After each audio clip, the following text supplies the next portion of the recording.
ইতিহাস সবসময় শুধু ইতিহাস নয়, কখনো কখনো কারো কারো মনে তা স্মৃতি হয়ে রয়। তেমনি এক সোনালী স্মৃতি থেকে ইতিহাস হয়ে যাওয়া বাংলাদেশের সেই সাফ জয়। সেমিফাইনালের সুপার রাইভাল ভারতকে গোল্ডেন গোলে হারিয়ে ফাইনাল, আর তারপর জাতীয় স্টেডিয়ামে মালদ্বীপের বিপক্ষে সেই ঐতিহাসিক জয়, যে ইতিহাসের সাক্ষী হয়েছিলেন বেগম খালেদা জিয়া।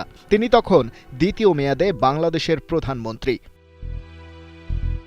স্মৃতির পাতা ধরে চলে যান আরও পেছনে। ১৯৯৩ সালে ষষ্ঠ সাউথ এশিয়ান গেমস। ছোট্ট অর্থনীতির বাংলাদেশ করল বিশাল এক আয়োজন। পুরোটাই তত্ত্বাবধান করল খালেদা জিয়ার প্রশাসন।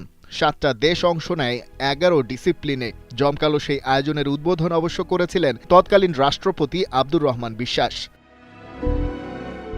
তবে বেগম জিয়ার ক্যারিশমেটিক লিডারশিপের প্রভাব বাংলাদেশের ক্রীড়াঙ্গনে কিভাবে আর কতটা পড়েছিল সেটা বুঝতে হলে ঘটনাগুলো দেখতে হবে আরেকটু গভীর দৃষ্টিতে। যার সতর্ক অবস্থান ছিল দেশের খেলাধুলায় যেন কোনোভাবেই ঢুকে না পড়ে রাজনীতি। তাই তো বিভিন্ন স্পোর্টস ইভেন্টে রাষ্ট্রপ্রধান হিসেবে হাজির হয়েছেন ঠিকই, কিন্তু ক্রীড়াঙ্গনে তার প্রভাব বলতে ওটুকুই। সরকারি অর্থ বরাদ্দ দিয়ে নিজের নামে বাহবা নেয়া, আর সেই সুবাদে বিভিন্ন ডিসিপ্লিনে পছন্দের মানুষকে বসিয়ে কলকাঠি নাড়ানোর রাজনীতিতে বিশ্বাসী ছিলেন না কোনোদিন।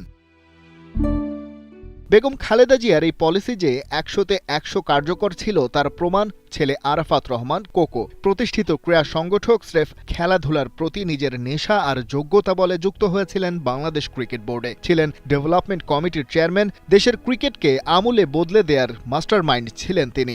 বাংলাদেশের সর্বোচ্চ রাজনৈতিক আর প্রশাসনিক ক্ষমতার অধিকারী হয়েও বেগম জিয়ার পক্ষ থেকে ছেলেকে বড় পদে বসানোর চাপ আসেনি কোনোদিন। তাই তো রাজনীতির মাঠে বিএনপির প্রতিপক্ষ সাবের হোসেন চৌধুরীকে সাথে নিয়ে অনায়াসেই ক্রিকেটের জন্য কাজ করে গিয়েছেন কোকো।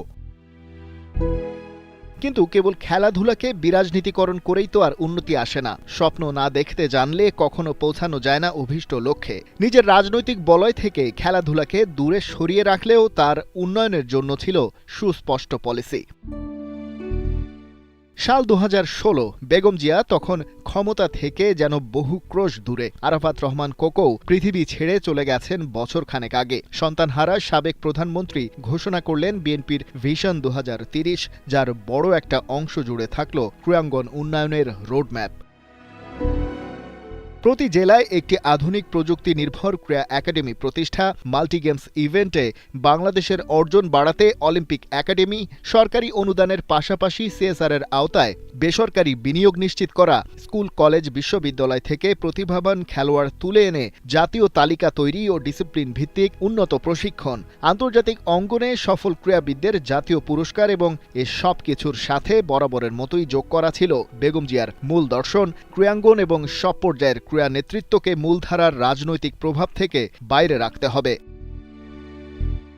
ক্রীড়াঙ্গন সংস্কারের এই কমপ্লিট রোড ম্যাপ ধরে কাজ করে যাওয়ার সুযোগ অবশ্য পাননি বেগম জিয়া। তবে স্বপ্ন দেখে গেছেন দেখিয়ে যাওয়া পথেই হাঁটবে উত্তরসূরিরা। ১৬ কোটি মানুষের বাংলাদেশ আন্তর্জাতিক অঙ্গনে আনবে সর্বোচ্চ সাফল্য, মাথা উঁচু করে বাঁচবে লাল সবুজ পতাকা। জীবনের শেষ পৃষ্ঠায় হয়তো চাওয়ার ছিল না এর চেয়ে বেশি কিছু। খালিদ জামিল, ৭১।